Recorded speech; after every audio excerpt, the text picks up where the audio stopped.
test 50 ਰੁਪਏ 50 ਰੁਪਏ 50 ਰੁਪਏ ਹਰ ਘਰ ਦੀ ਜ਼ਰੂਰਤ ਤੇ ਸਹੂਲਤ ਜੀ अल्हम्दुलिल्लाह ओए आलू किवें काका ओ ਆਲੂ 250 ਰੁਪਏ ਜਨਾਬ 250 रुपए 250 रुपये आलू ये भी 150 रुपये प्याज क्या चक्कर है कोई चक्कर नहीं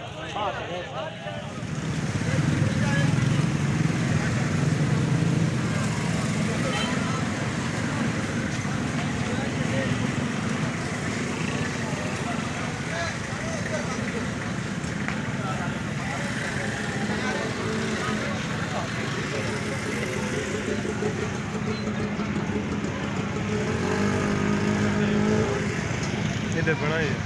बंद करके बनी फटने बंद वाला वो कट के सोना वाला